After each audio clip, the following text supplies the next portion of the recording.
Good morning, class. Today we're going to be learning about the Pythagorean theorem. Why are we learning this? Why are we learning? This is important. I mean, I just don't think it's that important. I mean, realistically, I don't see myself using it.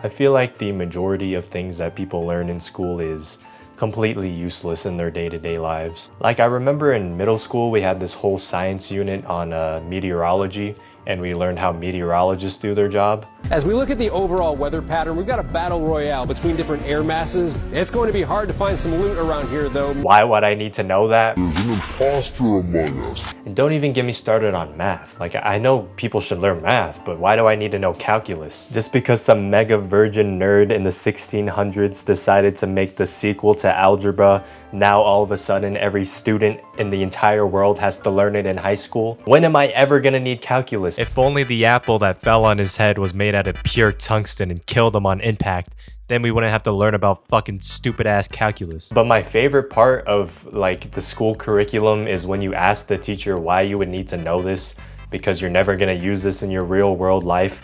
And they give you these like real world example problems such as the angle of elevation for the hill of a roller coaster is 55 degrees if the length of the track from the beginning of the highest point. What made you think that calculating the angles of a roller coaster would be a good real world example of applying this math concept? What the fuck? Thank God I learned geometry, so now anytime I book a stay at the Universal Islands of Adventure, I'm properly equipped to calculate the angles of the Incredible Hulk coaster. So swag, dude.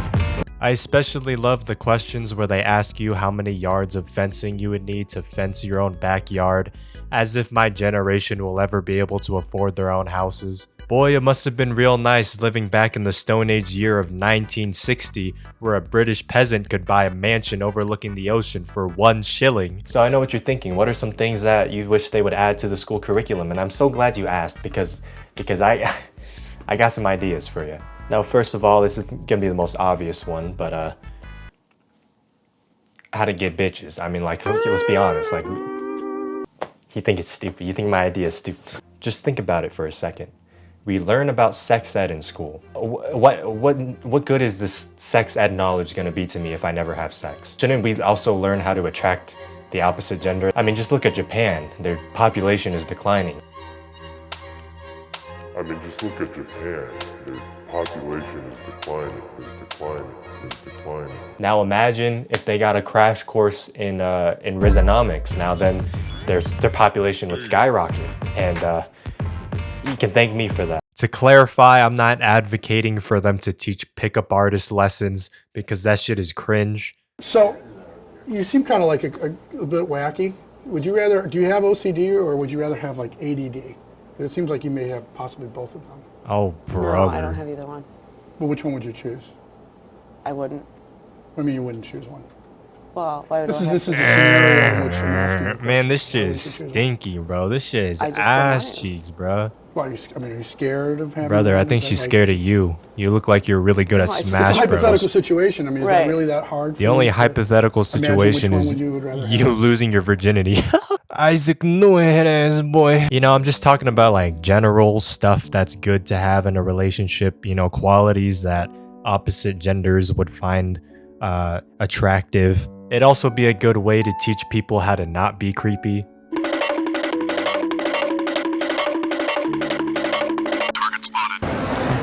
Excuse me. Hi, nice to meet you. I'm Jonathan. Sorry, I'm taking my phone. All right, have a nice day. Thank you. Okay.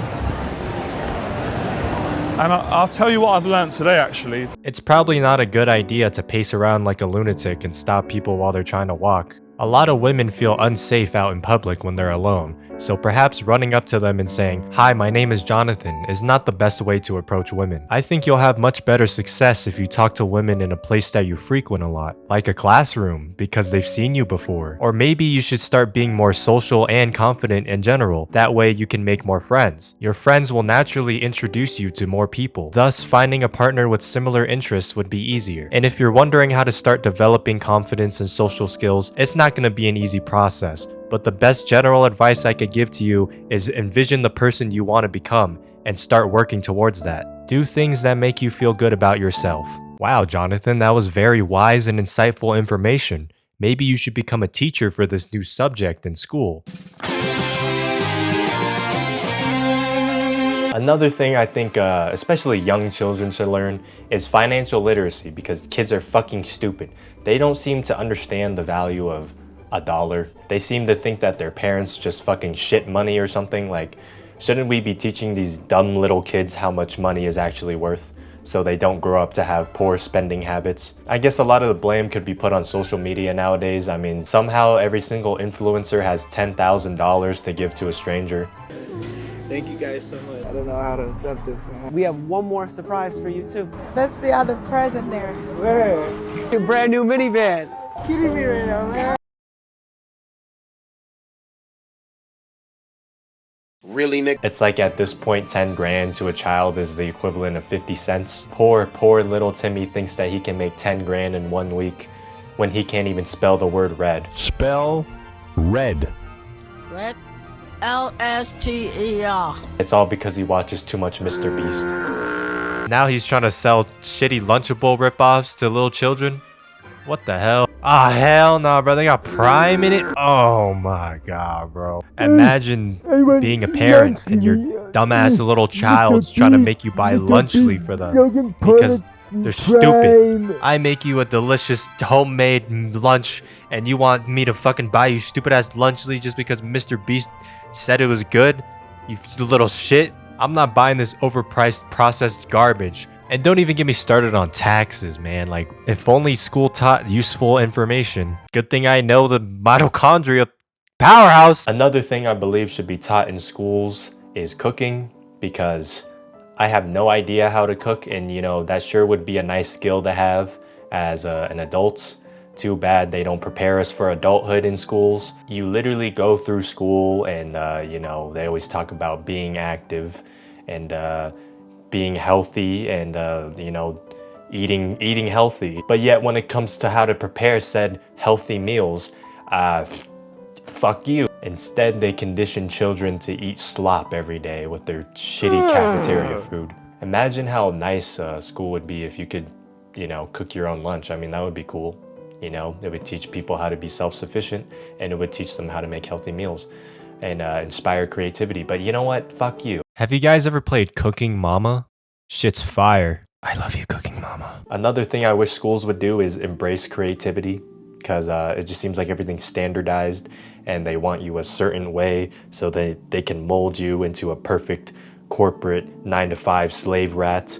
And I just feel like it diminishes people like me that want to be creative.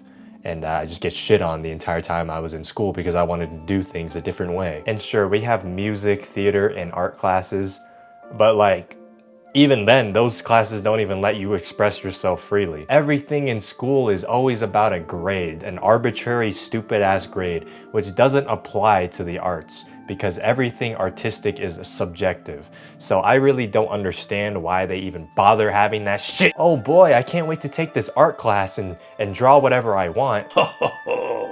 No. You thought you could actually draw what you wanted in art class? No, you have to follow a rubric, you stupid bitch. You can't just do whatever you want. It has to look a certain way, and if I don't like the way it looks, then fuck you. There's only one critic, the teacher. So if they don't like what you make, they're gonna grade you low, and you're gonna get discouraged from doing anything creative anymore. And the same goes with music and theater. You can't even create original pieces. They always want you to recreate stuff that's already been made. You're gonna learn how to play composed pieces and you're gonna like it. Improv. What's improv? How many more Romeo and Juliet recreations do we need, bro? Can we have something original? Like, why don't we have Why don't we have them like make a script or something, or like something. No. Another thing I think should be taught in schools is necromancy. Personally, I love necromancy because it allows me to summon skeleton armies from the underworld to slaughter anyone who disagrees with me.